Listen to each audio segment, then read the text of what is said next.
Welcome back with Life with the Hamptons, everybody. I just want to show you a little winter project that I've got. Another one, as if I don't have enough. But just want to go over this for those out there that are interested in the jet ski builds and such like that we do in the wintertime. So this is a 97 XP, and it's a good little project. As you can see, my son on the old two smoke coming down. He just got in from work. But it's going to be our little project, or one of our projects, and I traded for this so I could get this double trailer. So we're going to go ahead and got us another ski to build. So stand by for the series that we're going to have on this. See what the compression is. Hopefully it's good. Hopefully it's good.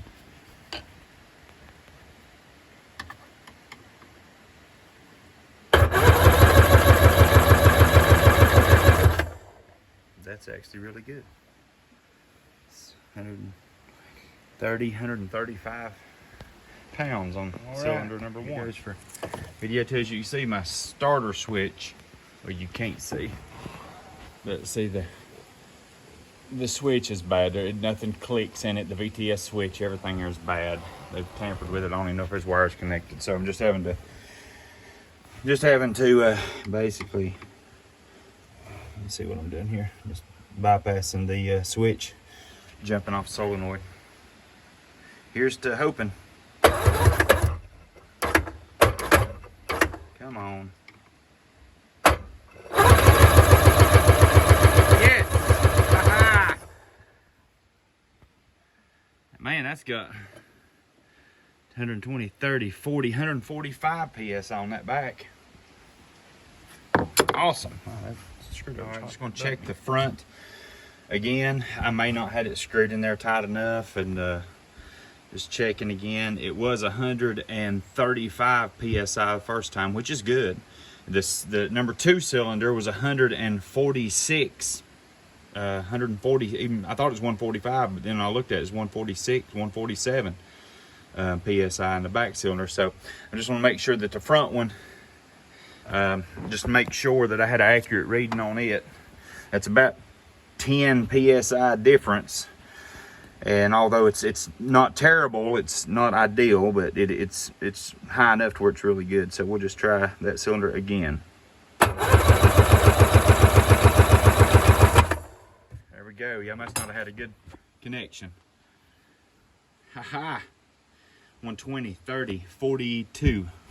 142 PSI on the front cylinder, 147 on the rear cylinder.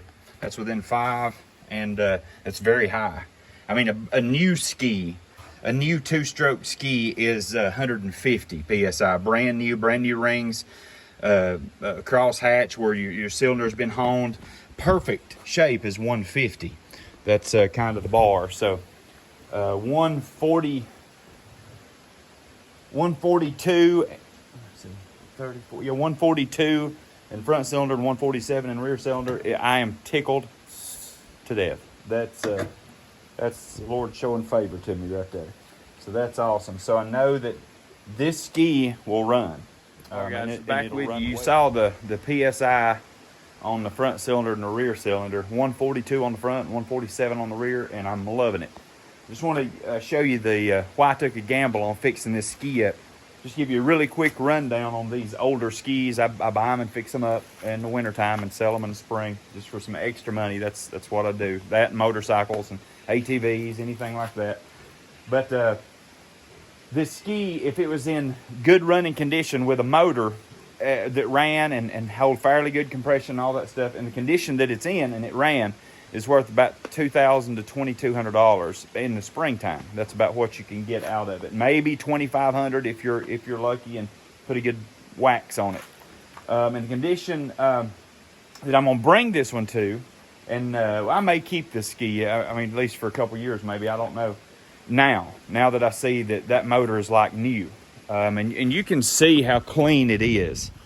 I've not washed it or anything, but there's just no. I mean, this is a 97, so this thing is 25 years old right now. and it is super good condition. I mean, there's no high water marks or anything on the styrofoam. So this thing has not been flooded. It's, of course, I got the box out. That's how I'm having to jump it off. But it's it's remarkably in good shape. You can see like the oil pump. It's not nasty, not corroded. So what did happen to this ski? I believe it was a salvage deal, and it's been sitting. The stickers here is last time is 19. It's just been, I think it's been taken really, really good care of. However, it was apparent when I bought it, it's been sold for salvage. It's been sold for scrap. And the reason that I know that is because you can see this little line right here. That little line, when I got it, there was a piece of black tape right here. You can see a big piece of nasty, sticky black tape. And so I thought the hole was going to be punctured, but it's very, very, I mean, the gel coat has come off like about a nickel size right here, you can see. And then less than a dime size right here. My finger covers it up. And then, maybe off right there. Maybe, well, no, it ain't either. So it's just here and here is the gel coat. And you can see the fiber. That's all solid. That will fix up easy. And there's Mr. Did. I don't know where Katie's at, but that I didn't even see him right there. I had my hand in his face. But that'll be super easy to fix. And what did this was it came off of a trailer. And the person I got it from, you know, either they tried to play dumb like they didn't know it, and they wanted to just trade me for another ski that was identical. Now, my other ski, you've seen it in some of my videos, is a lot nicer than this one. Same motor, but it's a lot nicer, same year. But this one, if you can see, this one is on the double trailer. And that's what I needed. So I traded a good trailer with that other good ski for this one and the double. Of course, I got quite a bit of boot to trade. And the reason I did, I want to show you that, is, well, we get back. I'm losing my train of thought. Sometimes I need this stuff wrote down. But this came off of a trailer. And she tried to act like she didn't know it and didn't have a clue, you know, just oblivious to it. But see right here? She had another piece of tape on that. That's been ground down. You can see. And this is a dead giveaway. That's a dead giveaway. That it's come off the trailer. Now, it didn't get into anything else. Just the corner of that. The handlebars, I guess, where they got locked in position like that. So it slid here, handlebars, as well as got into the bumper. And you can see where it slid and ground the bumper. But it didn't get into the sponson. Nothing like, maybe just a hair right there, but it didn't deform it. So I'm gonna put new bumpers. Just a hand guard will take care of that. When I put new grips on it, that'll take care of that. This right here, I'm still debating. These things are about 300 bucks. So, and they did this, so you know that's horrible. So I may break down and just buy the new hood. I may do that. But what I'm thinking, fix this body, and I'm going to paint, I believe I might paint the whole thing black. Just break down, sand it down real good, and get a couple buddies of mine. One of them does painting and stuff, and just hopefully he'll cut me a good deal to spray that thing, you know, with good quality automotive black paint. And put me some graphics on there. I think it would look pretty sweet black. May go black and red. May do a black bottom and red for the top here. May do that. I think that'll look pretty sharp. But this will be a good looking ski. It really will. And it's going to run good. But you can see how clean that thing is. It's really clean. It's a low hour ski for sure. And that just tickles me to death now. Absolutely tickles me to death. This right here is one of the big things. I want you to see this. This right here is why I wasn't going to do the deal, because I thought she tried to bamboozle me. And I went there. She said this was a good running ski. It ran good. I knew she didn't know what she was talking about, because she said that this ski, they GPS'd it at 74 miles an hour. Oh, it flies. Okay. first of all, she said it was a 01.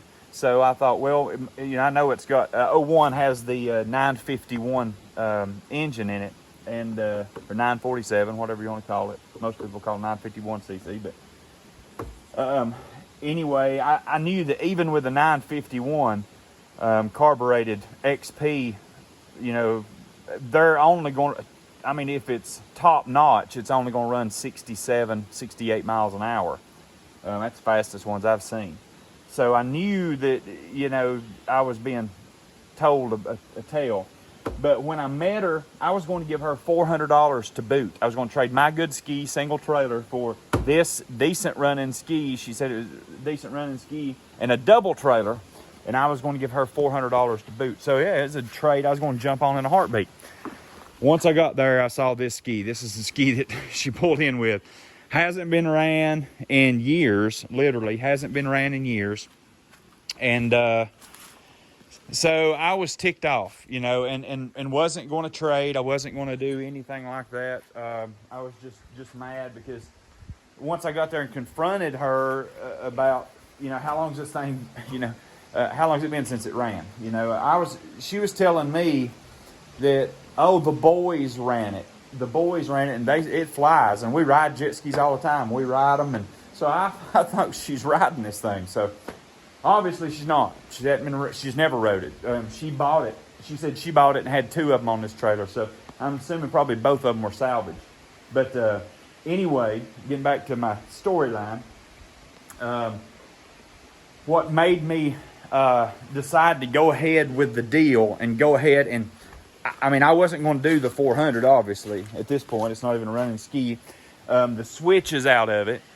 So the switch don't work, and the battery was dead. So I couldn't, I couldn't even turn this thing over to see if the motor was locked up. It has a guard on the, like the flywheel. I guess it's the flywheel, or the, where the drive shaft comes up and bolts the motor. It's got a guard over that. I couldn't even reach that and see if the motor would turn over.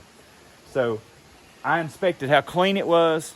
It looked really, really clean, all that stuff. And I made a halfway educated decision that something else was wrong with this thing because of what I found right here in the pump, in the jet pump. And this is what made me say, okay, this is a low hour ski. This ski probably runs mechanically sound. Just a few things that she hadn't been able to get done, or whoever her friends or buddies are, they can't get it running. Now I want you to look. Okay.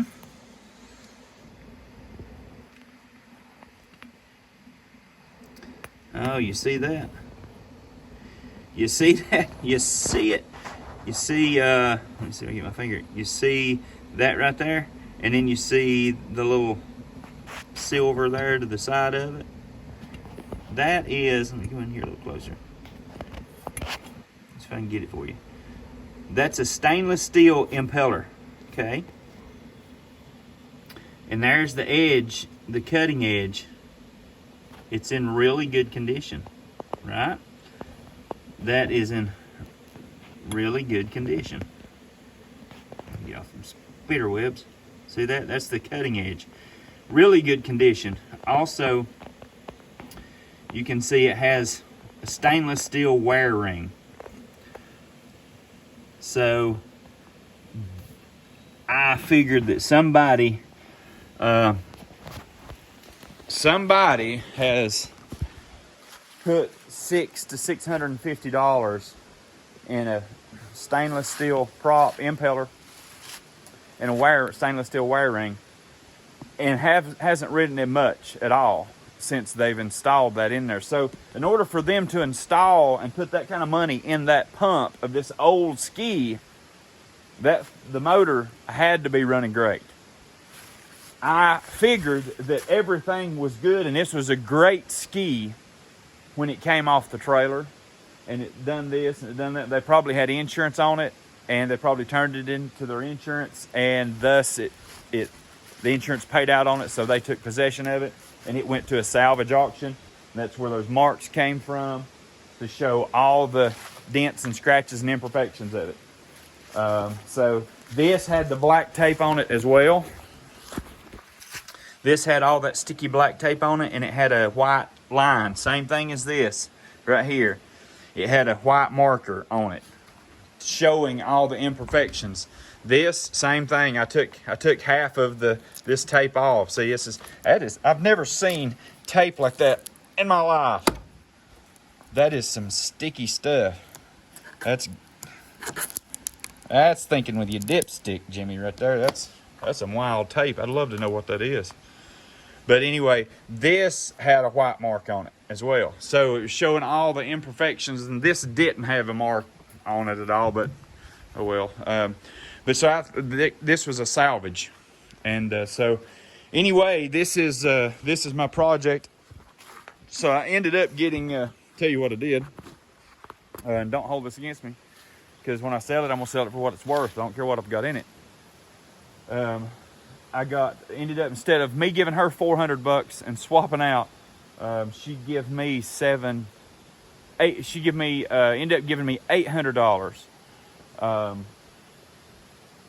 and we swapped out. So I didn't have a great deal in that other skiing trailer anyway, so I come out good. I come out good on it, I promise.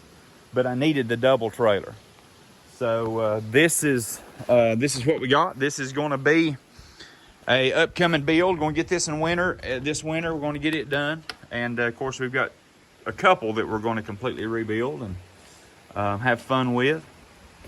So anyway, God bless you guys, and I hope you like, share, and subscribe. And got any questions, just hit me up and give me a holler.